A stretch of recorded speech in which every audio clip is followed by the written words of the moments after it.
नमस्कार शेतकरी मित्रांनो, बळीराजा शेतकरी या शेतकऱ्याच्या यूट्यूब चॅनलवर आपले सर्वांचे मनापासून स्वागत करतो। शेतकरी मित्रांनो, आजचा आपला विषय आहे सीताफळ बागेमध्ये फुलगळ होत असेल तर त्यावर काय उपाय करायला हवे। तर शेतकरी मित्रांनो, सध्याच्या बदलत्या वातावरणामुळे आपल्या पिकामध्ये वेगवेगळे होणारे बदल आपल्याला दिसून येते। त्यामध्ये महत्त्वाचे म्हणजे फुलगळ असेल किंवा फळगळ असेल, यामुळे खूप मोठ्या प्रमाणात आपल्या पिकाचे नुकसान झालेले दिसून येते।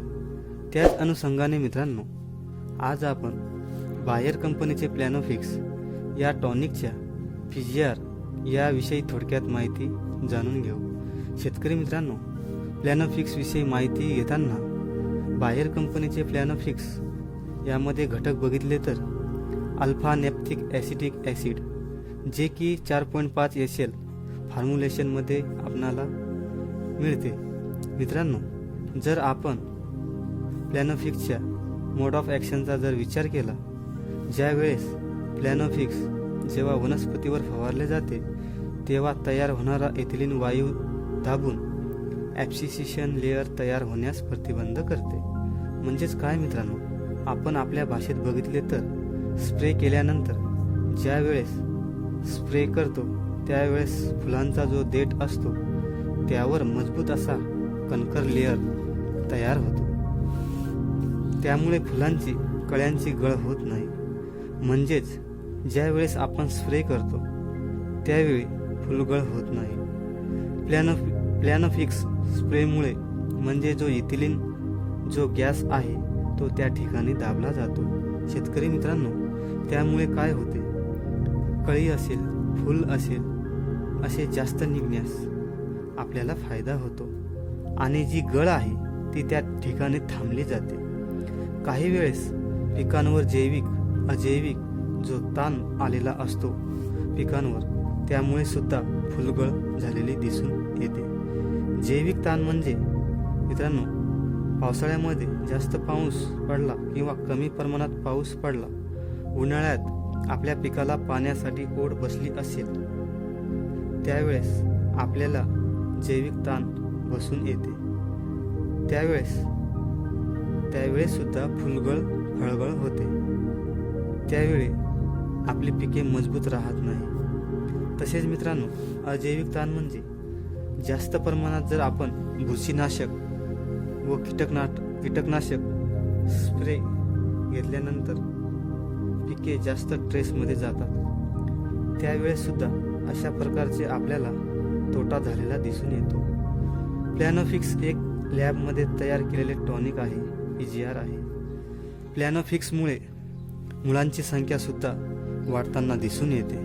मित्रांनो, प्लॅनोफिक्स कोणत्या स्टेजमध्ये याचा आपण वापर करायला हवे, तर मित्रांनो, फुले लागण्या अगोदर व फुले लागल्यानंतर। फुले लागण्या अगोदर 10 दिवसापूर्वी व फुले लागल्यानंतर 10 दिवसानंतर याचे असे मित्रांनो 2 स्प्रे घ्यायला हवे। ह्यामुळे तुम्हाला फळ सेटिंग झालेली दिसून येईल आणि फळगळ फुलगळ ही होणार नाही। तसेच शेतकरी मित्रांनो, जर याचा कॉम्बिनेशनचा जर विचार केला तर यामध्ये आपण विविध कॉम्बिनेशन सोबत घेऊ शकतो, जसे 05234 असेल, बोरान असेल, तसेच मायक्रोन्यूटन असेल, कीटकनाशक असेल, याप्रमाणे आपण यांचा सुद्धा वापर करू शकतो। मित्रांनो, प्लॅनोफिक्सचा फायदा, याची जर आपण ड्रेचिंग केली तर पिकाची पांढरी मुळी ही जास्त प्रमाणात वाढते। पांढरी मुळी वाढली की जे जमिनीतील न्यूट्रिएंट असते मित्रांनो, ते अपटेक होण्यासाठी चांगल्या प्रकारे फायदा आपल्याला झालेला दिसून येते। त्याचबरोबर महत्त्वाचे म्हणजे फूल असेल, फळ असेल, कळी असेल, याची जी गळ आहे ती रोखण्यासाठी चांगल्या प्रकारे प्लॅनोफिक्स काम करताना दिसून येते।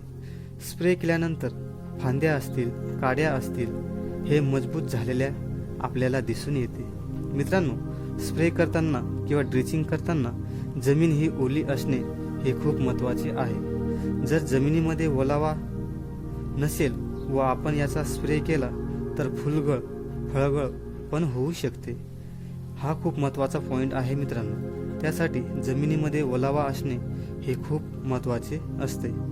तसेच स्प्रे घेताना सकाळी किंवा संध्याकाळी घ्यावा, दुपारी घेऊ नये. तसेच आपण याचे प्रमाण जर बघितले तर 20 लिटर पंपला आपण 5 ml प्रमाण घेऊन स्प्रे करू शकता. यामुळे फुलांचे रूपांतर सेटिंगमध्ये दिसून येईल. मित्रांनो, अशा प्रकारे तुम्ही प्लॅनोफिक्सचा वापर करू शकता व चांगल्या प्रकारे सेटिंग आपल्या बागेमध्ये तुम्ही मिळवू शकता. तर मित्रांनो, तुम्हाला जर माहिती योग्य वाटली असेल तर चॅनलला सबस्क्राईब करा व व्हिडिओला लाईक करा. धन्यवाद शेतकरी मित्रांनो.